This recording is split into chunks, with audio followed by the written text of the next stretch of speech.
This week, the project manager that nobody asked for returns. I have a massive dilemma with our fleet insurance and news from a surgeon. I go deep and explain how turbos and website SEO works. And somebody thought it'd be funny to turn on the wheel wash while I was standing in it. I'm Daniel, and it's Ashville Weekly, episode 151.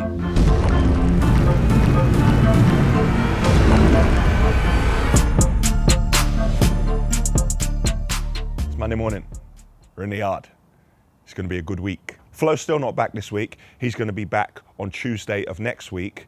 But my team pointed out to me, I didn't even realize, we haven't put any amber strobes on Flo's vehicle for when he goes on site or for when he has to go somewhere else and offload a train if we rent the machine out. But then I also realized that I hadn't taken off the back windshield wiper, which I need to take off because of the artwork and, forgive me, I don't know the correct term, of the little dot thing that's spread across the back window to ensure if someone tries to smash the glass, then it holds it together and it stays in place. It's been a busy morning in the yard so far. You saw in last week's episode that all the tippers were loaded with either sand or gravel. They tipped off early this morning. Now they're all gone to another job. At 6 a.m. we had delivery of cement, which is just pulling out the yard now. And we have plenty of tyre work to do as usual because it's puncture season, and this is Ashville Weekly Tyres, episode 7.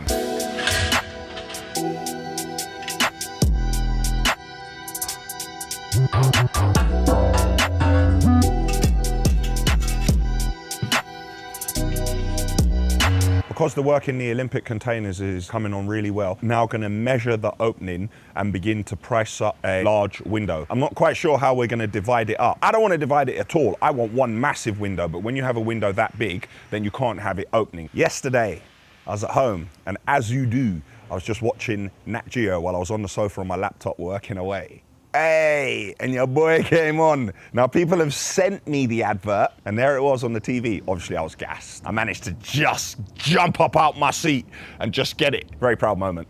I was well happy about that. I'm going to be interviewing candidates for the social media creator role. That's basically taking our existing content, repurposing it for oh, Terry's here. Hello. It's Monday morning and he's in the yard. I say nothing. The man's got it written on his shirt. See, I trained him in sales as well. Technical sales. See how technical that was. So you're here now. You're not going working for Michael O'Donovan, no? I mean, I haven't yet, no. Yeah. To be fair now, the fella that drove us around, who works for him, has a Range Rover, so he could. You know that's Michael's car, yeah, that he's driving. Apparently, according to Michael O'Donovan, Will works for him, Jay works for him, and now Terry's going working for him. And Terry's starting salary is like 7 figures. He's going to have a Range Rover for work and a Bentayga at weekends, according to Michael O'Donovan. And they will go everywhere in Michael O'Donovan's helicopter. And they'll probably go up to Glen Sander together when Michael O'Donovan spends £10 billion buying the AI site Glen Sander. Because according to Michael, that's nothing. That's chump change. He's a funny fella, isn't he? I feel like the day is going to go super well. I spent all day yesterday, other than the training in the morning, planning for today. And Terry probably had a very sore head. But then again, you were drinking with Michael O'Donovan. So after about 3 Stella, he probably turned around and said, No, he's all right. Sticking up for man, yeah? No, he did pay for my whole day Saturday. He paid for your whole day Saturday? You know when you're vexed on the inside, but you smile? I'm furious! Oh, now there will be repercussions of this action. I was trying to get him to start burying, and he stuck up for him.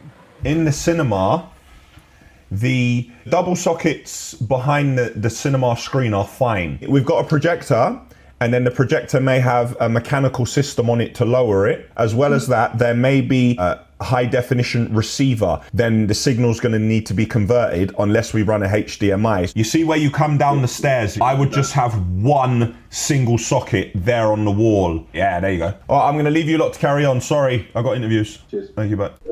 There's a lot of detail going into it and conversations with the client, which we had last week. At this point, if we don't put everything on the drawings, like at the foot of the bed, there's going to be a television coming out of a cabinet. In the basement, we are going to have power within the chairs in case the chairs are electric or in case they got charging points. All of that needs to be run now. We need to know how many power points will be on each circuit because we need to ensure that we use the correct thickness and specification of cable. So the lads are going to carry on. We're going to send the updated plan and then we're going to continue to work on it till we get it right. Then they're going to send it to me. I'm going to mark it up a bit more and then hopefully we should have something that we can work from. Got an interview now. Time is 4:44. I've done all the interviews. Of the people we interviewed today, 2 of them are going to be offered a day trial. Having a look at the video room, Hamza's away at the moment, so there's only Dan and Connor, but one of our computers has gone off to be repaired. We believe the computer will be returned this week and we'll be able to set it up again, but because we're now going to increase the size of the team, we need to order another computer.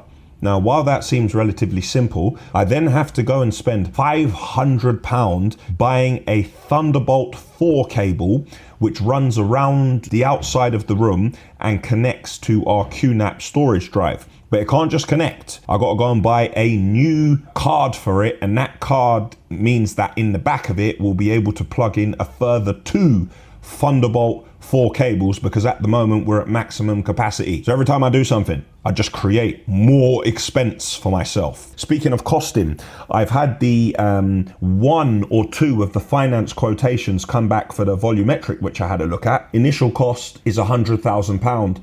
Now there are offers over 48 months and 36 months. Look at the difference in interest what you pay. We're going to continue to talk to finance companies because neither of those rates are any good. I've got to get that down below 120. I know it's £100,000, but in the grand scheme of things, like, we should be able to have better finance rate than that. But, you know, maybe that's just a reflection of the market and how it is at the moment. Last week, I told you about the refurbishment project, and the plans didn't take into account the steel post in the walk-in wardrobe. So we said we were going to amend it, but Johnny, my friend from Scotland who you've seen in the past, he has managed to create this. So this is the new layout, and the tucked in area, that's going to be a nice display for some shoes. So we're working around the steel pillar and trying to create best use of space, but on the other side we had a bit of the wall kick out and then the wardrobe was going to go back in. Now we've gone completely flush on that wall to give us more space. We'll update the full drawings, what Sam is doing at the moment, and then I'm going to have to get the client to approve. The time now is, okay, Terry's calling me. Well, the time anyway is 4:48. Keza? Hello. Hello. It's Tuesday morning. Around again. On the way to the yard again. At the £15 million house today and this week, it's still little bits and pieces. This bench that is going to look fantastic when it's finished, it requires so much attention to detail and it's so time consuming. Like, there's no way of rushing it. We are going to apply a grey finish to the galvanized steel that looks very similar to the edging tile which is going around the pool and is on the steps. But the timber, we need to notch out the back and at the front where it fits into the galvanized steel. So we had to rent a saw, but the saw we got only cuts into 90 mil and we have to cut into 110 mil. So we have to do some of it by hand. And to make it that bit more difficult, once they're cut, we need to apply a primer, let it dry for 24 hours. Then we have to put a top coat on it to protect it also. It's one of those features in an area, like when you look at it afterwards, you think, how did they do that? That looks really good. I've got to spend some time today putting together a procedure document.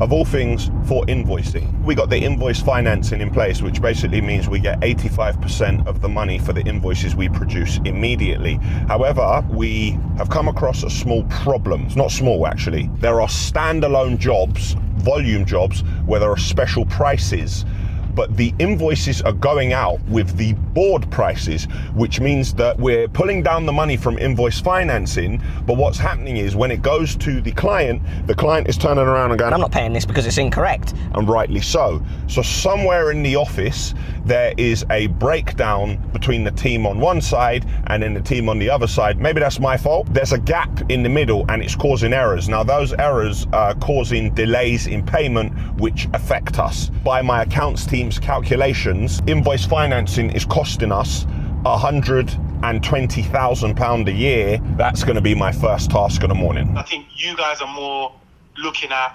starting amperage and overall power. Yeah. If you turn a certain room on, after a certain amount of time, I can say set back to this temperature. They're not going to stay in like one area all the time, and they might not remember to turn something off. Yeah. He's down in his games room, he turns his cooling on. Maybe after a few hours, we want that to just turn back off. We will do the most to make sure that we are shutting down and making it as economical as possible. Thank you.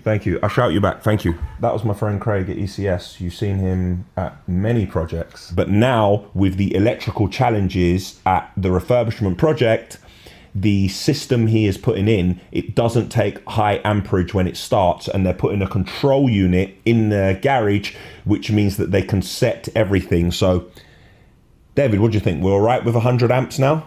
Should be. The data sheets for the units give worst case scenario. We seem to be there or thereabouts. After yesterday's Zoom meeting, we have some plans here which we need to mark up.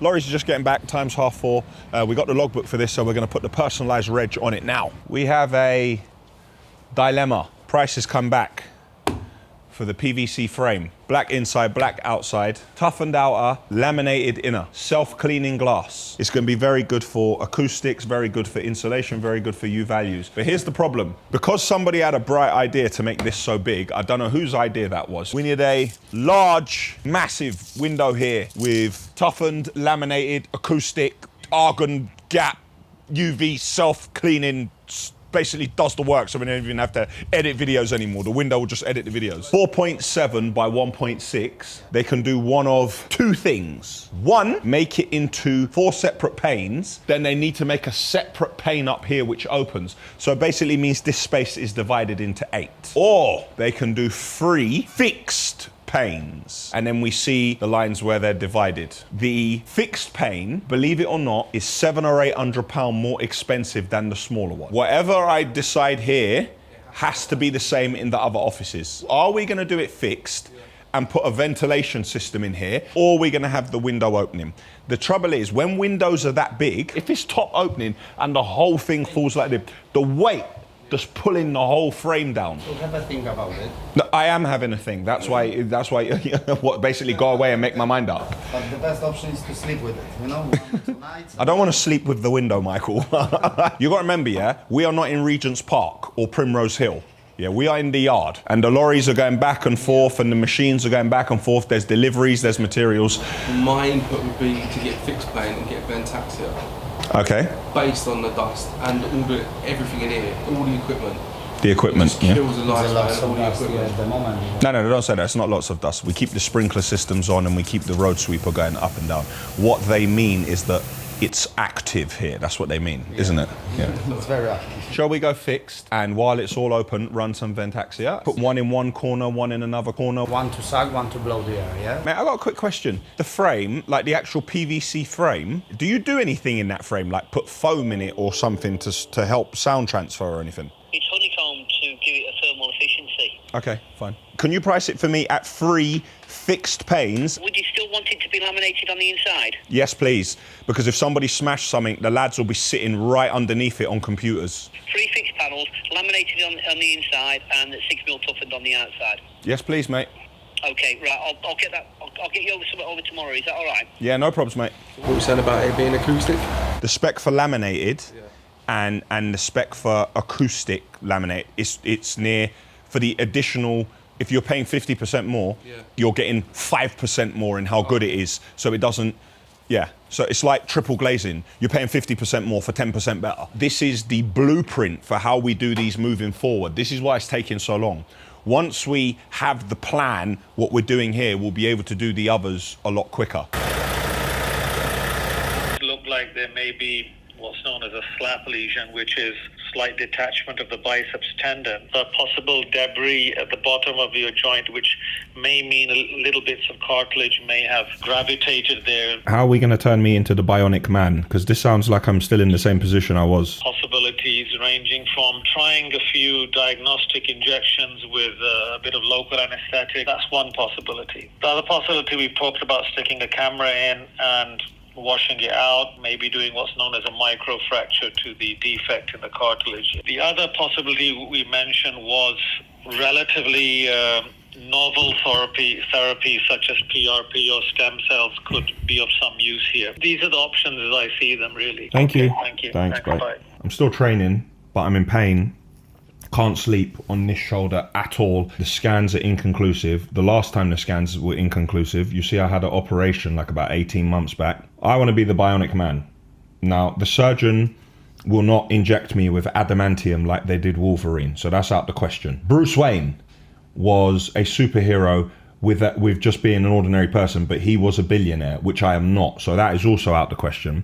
Thanos had the Infinity Stones, which I don't have, and I don't have the gauntlet. I've only got the fake one in the corner over there. This gig, to me being a superhero and my athletic pursuits, as the surgeons like to keep calling them, I got to do something about it, because I've only got one body, and if I'm going to invest in property, invest in my business, invest in trucks, invest in machines, invest in people, I can invest in myself. I want this shoulder to be working in 30 years, so I'm going to have to do something about it. And I throw this to the table. Who knows about stem cell? I don't know a lot about it. I'm hearing this is the way forward. I'm hearing technology has advanced. I'm going to be on those late night Google ones, researching for hours on end now, trying to find out if this stem cell actually works.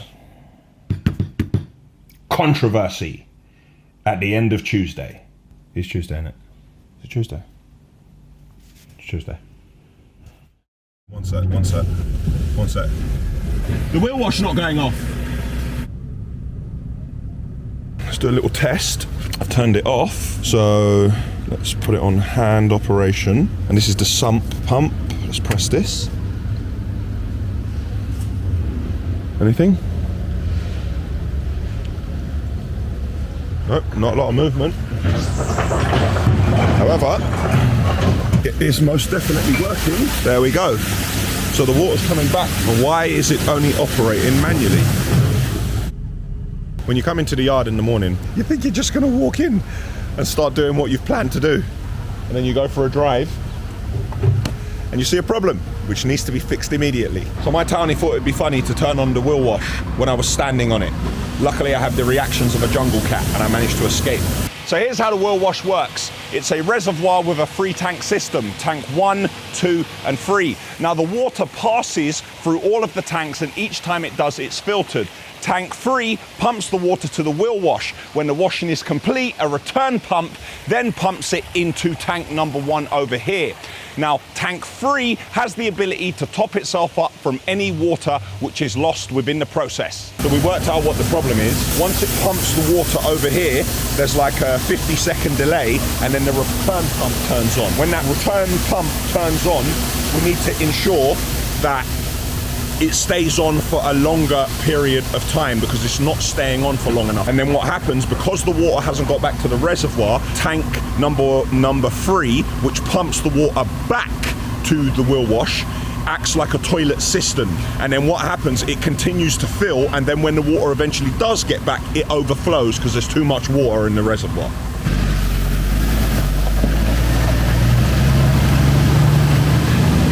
And we have a fuel delivery. Matani has called me into the workshop. We need to go for a drive in one of the Volvo tippers because it sounds like the turbo is whizzing. I hope this turbo isn't gone fuming. I'm gonna drive so he can have a listen of it. Foot down.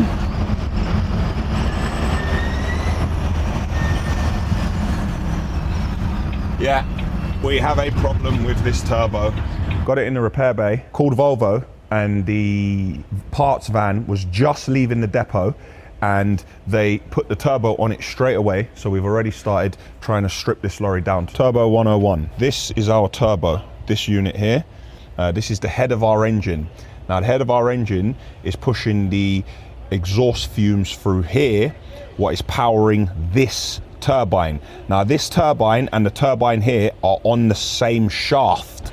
So it's pushing this, which is powering the turbine, which is also turning this. Now this turbine is connected to the air filter. So here's the air filter and here's the pipe. So this is drawing and pushing that clean air down through here into the intercooler, and then that goes into the engine. That's it in a very basic sense. It's going to be very difficult to get this turbo off because the bolts all look seized and they look terrible. In other news, we're doing more work, but we're doing a butcher job on the desk in the video room. Because we got someone new starting, we're making an area behind the door, but the desk was too big. So we've cut the desk apart, we've taken apart the legs at the bottom, and Mikey's made some makeshift bolts, so we put it back together. We've ordered a stand and we've ordered a new computer for it as well. Just getting back into my office to eat some lunch.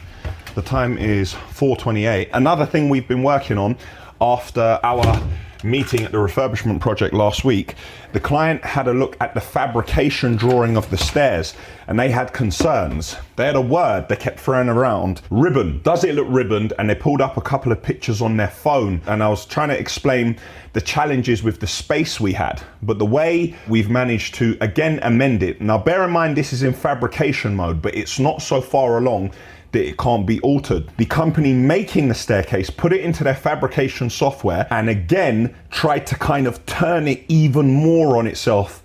And what's happened is the stairs have actually had to get wider. I think each of the stairs are now 1100, but we've been able to get more of a curve on the stairs, so it curves on itself.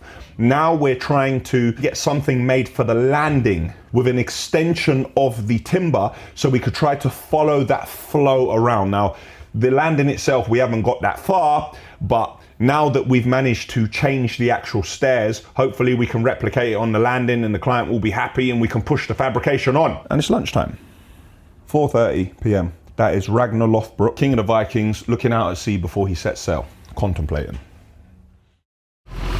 Thursday morning, we're in the yard. Ben's off on the way out. Sam is on the way in. Unfortunately, the train was cancelled, but as you can see by all the activity behind me over here, we have a large concrete pour on. So all the lorries are up the road and we've got 240 meters to pour.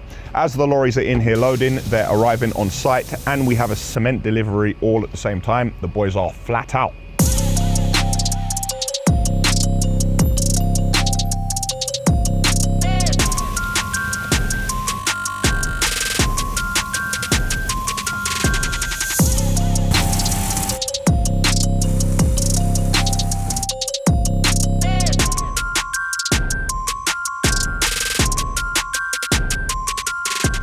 The turbo is in and the lorry is working well. You saw just before when Sam arrived in the Amarok, none of the Amaroks are brand new. We take it to Volkswagen, we pay them to have a full health check, and then we pay for a year's full warranty as if it was brand new. And now the year's warranty is £780 a year, and that includes a service. So for me, if anything goes wrong, the vehicle is fixed and the vehicle is serviced and maintained at a dealership, and we have a stamp in the book, what helps with the resale value. So happy with that. We're just recutting one of the tires at the back. It's still a very good tire. Have you lost the use of your hand? Have I lost the use of my hands? What joke is this now? You don't ring me, you don't send me a postcard, you don't talk, you don't. What's going on? Didn't we speak 3 times in the same day the other day? Thursday, now we've got a lot more things to catch up with. Didn't you go drinking with Terry on Saturday? You said to Terry, come and working for you, and Terry said I wouldn't be happy, and you must have told Terry that basically he should just box me if I got a problem with it. Now that's not very nice, is it, Michael? That's what happens when you have 2 Stellas, isn't it? I just rang Terry there to see how you were doing. Ah, so you basically need me to step in and save you? No, I just thought I might save you. I'm winding you up, man. It's no shame to call and ask for work. I do it. Why just be so proud about it? No, I'm not calling to ask you for work. I'm calling to help you so you don't embarrass yourself. All right, cool. No problem. Can I have a load of work for my tippers, please? No, I haven't. No, you're not listening. Oh, God, you're still not listening to me. What I'm trying to tell you is I can come and put all my new lorries on your site and it'll make you look a lot better. Oh, you got more lorries coming next week, have you? Yeah, another 5. Which museum did you get them from? So you go down to the National History Museum, you look at the lorries. And then we get all the parts for our lorries. Yeah. What's happening out there? What's going on? What's the latest? No, and I've got one in Scania getting tested. They reckon it needs 10 tyres. The rest of them are out. I've got a 240 metre concrete pour on this morning, but I've only got the tippers are out. They're all working. Train got cancelled today. No doubt it went to one of your 10 rail yards and you've already offloaded it. We've had 3 in this morning. You've had 3 trains in this morning, bro. I don't have multiple railheads, helicopters, hundreds of lorries and infrastructure like yourself. I'm not a multinational conglomerate like yourself. That's it. I didn't want to say that, but obviously you said it, so that saved me saying it. What you got to do is switch off like I do every morning. Yeah, but it's all right for you. You only work half days. Daniel, my friend, when you were like rolling around with your second snore this morning, I was up in the depot talking to all my staff, giving them the team talk that every staff member needs. And how did that team talk go, Michael, exactly? It goes, there's a lot of rude words in it. Okay. Quick, hurry up, and don't hang about in it. And I'd like to know how they find so much to talk about in the morning. In the evening, they won't even acknowledge each other. Are you holding up that lamppost, or have you let it fall down? You still next to it? I've just moved away from it as it happens. Mate, get back next to that lamppost, or it'll fall down. But I'm at the airport now, so I must dash, Michael. Go on, mate. Have a good weekend, and I'll speak to you soon. See you, mate. Bye. Just sent an email and ordered the window for the Olympic office. The sizes that we gave were 10 mil smaller all round than the opening. When we went to order it, they said, shall we make it 10 mil smaller all round? I checked with Michael, and Michael had already taken that into account. Because it's black, it is a 6-week order time. So until such time, we'll carry on. We'll do the work to the floor at the rear. We'll do the work on the back walls because we have to build out the timber. So we basically have the depth of 8x2 all the way around. We'll put the Salatex in, prepare it, and then when the window comes, we'll fit it eventually. Thanks, Cash.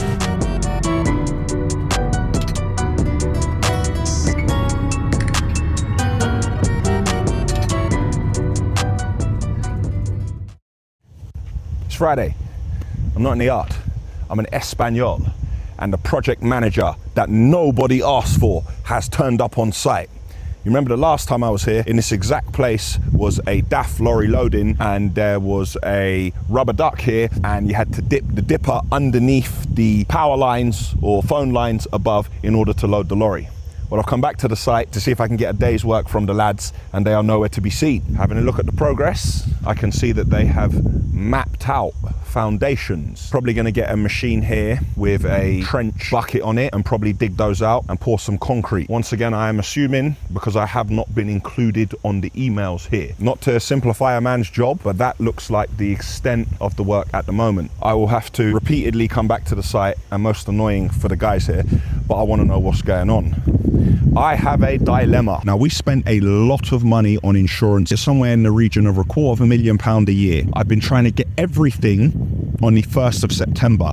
Now, for the last 3 years, I've had some insurers try to make it difficult for me because they don't want you to have a common renewal date, because when you have a common renewal date, you have more buying power. However, the individual parties are all coming with good rates, so I may still need to look at them individually this year. The most difficult insurance policy is always the fleet policy. Now, not the volumetric concrete lorries and the pump, that's relatively simple, and those rates are pretty good. If you imagine the volumetrics aren't on the road as much, they aren't as fast, and they're stationary when they're working. It's any policy which has 8x4 lorries like tippers and grabs, that's always the problem. Now, we have been offered a rate which is okay. On that same policy, we have the Amaroks and the Fiesta vans. They've offered a 3-year option. So basically, you have stability and you know exactly where you are. So if we look at this scale, if your claims for that year are within a 30% region or 50%, your premium for the year after will be the same. And if below 30%, then you make a 5% saving. However, if your claims are over 80%, you can be increased by 35% maximum. Now, this goes into the second year, but in the second year, they look at the amount you paid, whether it's been increased or decreased, and the same happens again. Now, while you might think that if you just go for it year on year, you may be able to get it cheaper, this works both ways. It's also a risk for the insurance company. If the worst happens, it's relatively easy for a lorry to go on the road and have a claim in excess of $500,000, 750, $1 million, a £2 million claim. More often than not, the year after, you couldn't get insurance. And if you could get insurance, it would be so expensive that you wouldn't be able to make a living. However, the insurance company that you've signed up with could only increase your premium by 35%. They couldn't say no because you had agreed at this point. However, you have to take the rough with the smooth. What if you didn't have any claims for a year? They would bear the benefit of it. So what do? Do you go for the certainty and know you will have insurance and try to bring your claims down as low as possible, do driver training, download the cameras as quick as possible, try to get everything resolved as quickly as you can and try to manage it that way? But even if you do all that, you're not in control of what's going on the road. You don't know what's going to happen. Well, how can you navigate things which are completely out of your control? Or do you sign up and protect yourself that you know the maximum you will pay for the next 3 years? How do we know what's going to happen with the market? How do we know that that insurer or other insurers will even have an appetite for 8x4 tippers and grabs next year? I'm not sure what to do. I'm going to have a chat with Terry, and I'm going to have a chat with Matt as well and really think about this, and I'm going to have to come up with the answer by the end of the weekend, but I'm going to sit with it for a while. Another thing I'm sitting with, your car review again. Got myself another Volvo. Last time I had an XC90, which I liked, but this time an XC60. What do you think of this? Do we like it? Plenty of space. Let's open it up. Big old boot, nice and comfortable. Plenty of power for getting about. It's got all the Apple CarPlay, Bluetooth, all the normal comforts. Feels pretty good off-road. You know, what do we think of this? Once again, I ain't saying I'm going buying it. I'm just saying that it's a nice car. Now I've got to head back because I've got a Zoom scheduled with our CFO, Chief Financial Officer. We're going to go through some spreadsheets which he has put together. All of this is the data to do with the month of July. Yeah. And all of this is called the year-to-date column, which is the start of the year to the end of July. So the first one is the actual, and then the monthly budget was my projection, and then the variation is how much out I was. Which is your cost of sales, which is all your purchases and labour and drivers. The overheads for the year were only $5,000 out. But considering the amount of turnover, to be $5,000 out on overheads, isn't that bad? I wouldn't say you spend heaps. Like, obviously the rent's a huge number. Like, if you were to look at other businesses and say, oh, what percentage of turnover is rent, the percentage is going to be a lot lower, but it is what it is. But that's why within the space we have and the rent we pay, we need to generate more revenue and more sales without paying more money in rent. Whether we have, I don't know, 15 lorries or 200 lorries, the rent doesn't change. Just the associated cost with that lorry running around us. It's a fixed cost. EBITDA. Yeah, you've made all those tactical moves, which are definitely helping. Based on my prediction, the year to date, the number we're out by, that number doesn't worry me, because that number is based on a dead 4 weeks. And the amount of work we've priced, if we get 60% of it, catch it up. Yeah, I think we can catch that. If we sold a little bit more and we invoiced on time without having to chase our tail because things are incorrect, no PO number, we wouldn't need the invoice financing. How do you feel? And it's normal business practice as well, travelling. Everyone does it because, as I say, everyone looks at the EBITDA number. So why put your own money into a business to run it when you can use somebody else's money at a much smaller percentage? All what you're showing me, Donnie, this tells me that I need to keep working on the high level things I'm doing, which save and give us new buying power and new deals, and we need to sell more. The main thing, and it's increasing the sales. So I'm working on it. Is there anything you need from me urgently, I'll be just Always. That's not a question to ask me. Or I always need something from you. I'll leave you to it. Thank you, mate. Rest of your day. Thanks. Bye. Peace. We're talking about invoice financing and what it costs us on a monthly basis. Now, Donica has worked in much bigger companies than us, turning over hundreds of millions. And he was explaining to me that invoice financing in companies which when they get to a certain size, is relatively normal. But the point he said is, why use your money when you can use someone else's money? And we're talking about big money here. We're talking about a facility what can give us £1.4 million a month to ensure that it helps us through any cash flow low points. And once again, the key point is selling. Me going out at a high level, making deals, buying material at better rates, buying products at better rates, high level long-term work, and the sales team selling and, not being wasteful, looking closely at what we're doing and ensuring that our attention is where it needs to be. That's it for Friday. Saturday morning, I'm not in the yard, I'm on road. Before I explain why I'm on road, this morning from 5:30 was a website day. SEO, search engine optimization. Now, Ashville are going to be importing new material to the yard, and we want to distribute locally to domestic clients, but also to the industry. Now, the website, let me be clear, majors in the industry and long-standing companies, they're buying based on relationships, people you meet, deals that you can put together. They are not going on anyone's website and saying, what a great website. They wrote it so well. They can do everything. Let's do business with them. They are not doing that. The website for us at this stage in Ashville's growth is sort of like a tick box exercise. So it's done. And it also means that residential clients or people who are doing smaller builds like an extension or refurbishment or loft conversion or some landscaping projects here and there, they use websites. So the new products that are coming in, I had to assess and analyze the keywords for them. The keyword is basically the search, what people make on the search engine that you use and what comes up. They have to be very specific and decide if you want to use the keyword. For instance, let's just say it's type 1 MOT. If you do type 1 MOT London, you are going to be up against some very big boys and girls. However, if you are based in Gatwick and you say type 1 MOT Gatwick, you will be a lot more specific and you're more likely to come up higher organically. When I say organically, I mean you're not paying Google to come up in the first 4 sponsored ads. So once I identified the keywords, I then jotted them all down, and then I had to make text around each page. But when you make the text, you cannot replicate the text.